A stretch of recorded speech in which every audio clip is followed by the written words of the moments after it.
La villa si trova a Saronno, una città a nord di Milano, e il progetto prevedeva la costruzione di una villa unifamiliare nella parte più settentrionale del lotto, quindi oggi si presenta come un edificio dalle geometrie molto complesse e dalla purezza cromatica e di linguaggio che rappresenta un'unicità rispetto al suo intorno costruito.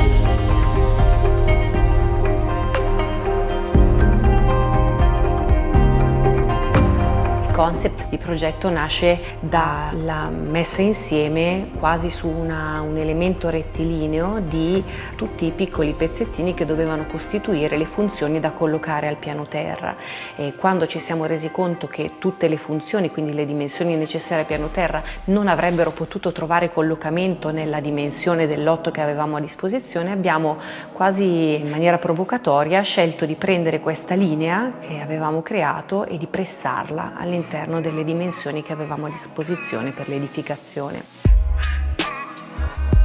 Alla casa si accede da una porta a tutta altezza che apre sulla corte aperta principale. Si accede quindi al soggiorno che permette subito al visitatore, all'abitante, di entrare percependo la fluidità degli spazi che porta allo spazio centrale della scala che porta poi alla cucina. La scala rappresenta il fulcro volumetrico e sostanziale del progetto perché rappresenta lo snodo, quasi la cerniera di rotazione dei volumi e grazie alla grande vetrata su cui affaccia diventa una cornice plastica sul bellissimo paesaggio che abbiamo a nord. La scala è costituita da una struttura metallica che doveva, poggiando solo sui due solai dell'interpiano, andare a connettere un'altezza di circa 4 metri. Quindi il tema era anche di stabilità strutturale e il lavoro è stato fatto in sinergia col fabbro per poter permettere di avere una struttura che sembra librarsi nello spazio, eppure qualsiasi punto poi è stato utilizzato come aggancio ai fini del controventamento della stessa. La cucina è costituita da una bellissima isola disegnata su misura con un tavolo integrato, tutto integralmente in corian.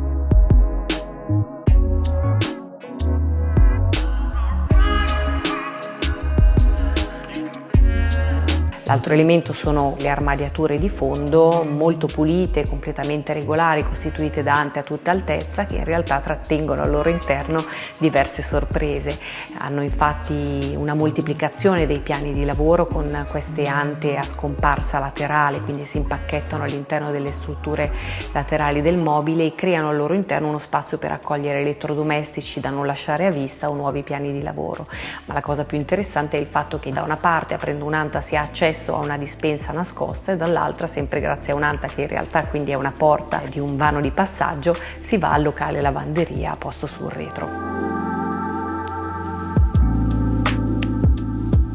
Salendo dalla scala al piano primo troviamo altri locali che sono quelli della zona notte, quindi le 2 camere da letto dei bambini con il bagno a loro dedicato e concludendo si raggiunge la camera da letto padronale che ha un bagno en suite e una cabina armadio al suo interno.